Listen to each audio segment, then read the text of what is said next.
بلکہ میں تو اس وحی کی پیروی کرنے والا ہوں جو وحی اللہ پاک مجھ میں نازل فرماتے ہیں۔ ہمارا عقیدہ اور ایمان ہے کہ عالم الغیب والشہادہ صرف اللہ کی ذات ہے۔ ہاں، اللہ رب العزت نے انبیاء کو سب سے زیادہ علوم عطا فرمائے ہیں، اور ہمارے پیغمبر صلی اللہ علیہ وسلم کو انبیاء کرام میں سے بھی سب سے زیادہ علم عطا فرمایا ہے۔ لیکن وعنده مفاتیح الغیب لا يعلمها الا هو، غیب کی چابیاں صرف اللہ ہی کے پاس ہیں۔ یعلم ما فی البر والبحر وما تسقط من ورقہ الا يعلمها، بر کی اور بحر کی چیزیں اللہ جاننے والے ہیں۔ پتے گرتے ہیں اسے بھی وہ بھی اللہ پاک کے علم میں ہے، اور دانے زمین کی گہرائیوں کے اندر جاتے ہیں اس کا علم بھی اللہ رب العزت میں ہی ہے۔ وَهُوَ الَّذِي يَتَوَفَّاكُم بِاللَّيْلِ، اللہ ہی کی ذات ہے جو رات کے وقت انسان کی روح قبض کر لیتی ہے۔ وَيَعْلَمُ مَا جَرَاكُم بِالنَّهَارِ، اللہ ہی کی ذات ہے جو دن کے سارے کام انسان کے جاننے والی ذات ہے۔ اسی پس منظر میں حضرت ابراہیم کی توحید کو بیان کیا گیا کہ ان کی قوم ستاروں کو پوجا کرتی تھی، چاند کو پوجا کرتی تھی، سورج کو پوجا کرتی تھی، بتوں کو پوجا کرتی تھی۔ ایک دفعہ ابراہیم اسلام نے دیکھا کہ اپنی قوم کو سمجھانے کے لیے کہا کہ یہ ستارے الہ ہو سکتے ہیں۔ جب ستارے غروب ہو گئے کہنے لگے نہیں، جو چیز غروب ہو جائے، اس کو زوال آ جائے، وہ الہ نہیں ہو سکتے۔ چاند کے بارے میں ایسے کہا، سورج کے بارے میں ایسے کہا کہ یہ بڑا الہ ہے۔ اچھا، جب وہ غروب ہوا کہنے لگے نہیں، یہ بھی غروب ہو گیا، اس کو زوال آ گیا، اس چیز کو زوال آ جائے وہ الہ نہیں ہو سکتا۔ پھر فرمایا انی وجہت وجہی للذی فطر السماوات والارض حنیفا، میں تو اپنا چہرہ اس ذات کی طرف جھکانے والا ہوں جو زمین و آسمان کی پیدا کرنے والی ذات ہے۔ وما انا من المشرکین، اور میں شرک کرنے والوں میں سے نہیں ہو سکتا۔ اسی طریقے سے انعام کے اندر تقریباً 18 انبیاء کرام کے نام لے کر کے ان کی بات کی کہ یہ سارے کے سارے انبیاء کرام توحید ہی کا پرچار کرنے والے تھے، ایک اللہ کے در پہ انسانوں کو جھکانے والے تھے۔ ایک مومن آدمی اللہ کی صفات پہ غور کرتا ہے اور اللہ کی صفات کو دیکھ کر، اللہ کی قدرت کو دیکھ کر وہ ایمان میں اضافہ کر لیتا ہے، اور اس کے دل کے اندر اللہ کی وحدانیت پختہ ہو جاتی ہے کہ ان اللہ خالق الحب والنوا، اللہ کی ذات ہی ہے جو گٹھلی کو اور بیج کو پھاڑنے والی ہے، اور اللہ کی ذات ہی ہے جو ستاروں کے ذریعے انسان کو ہدایت دینے والی ہے، اللہ کی ذات ہی ہے جس نے پانی کو نازل کیا فاخرجنا به نبات كل شيء، پھر پانی کے ذریعے سے ہر قسم کے نباتات اگائے، سبزیاں اگائیں، پھل اگائے۔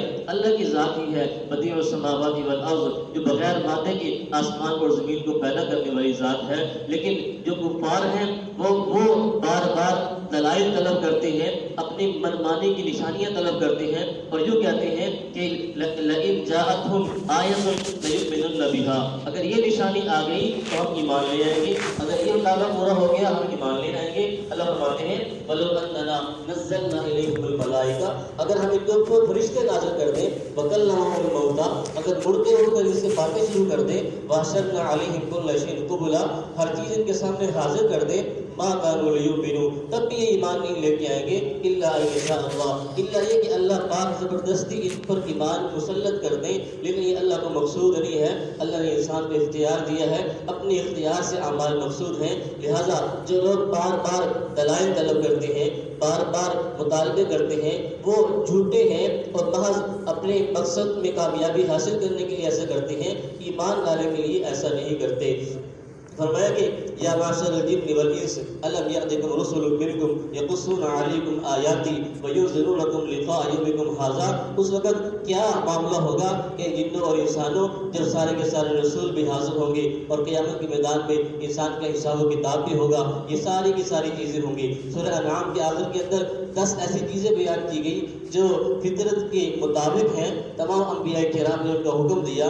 پہلی بات کہ قل تعالوا اتل ما حرم علیکم ربکم الا تشرکوا به شیئا، کہ انسان کو چاہیے وہ شرک کے اندر مبتلا نہ ہو، ایک اللہ وحدہ لا شریک کی عبادت کرنے والا بن جائے، بالوالدین احسانا، والدین کے ساتھ احسان کا معاملہ کرنے والا بن جائے، نیکی کا معاملہ کرنے والا بن جائے۔ ولا تقتلوا اولادکم من املاق، اپنی اولاد کو اس ڈر سے قتل نہ کرے کہ کہیں غربت نہ آ جائے، کہیں فقر نہ آ جائے۔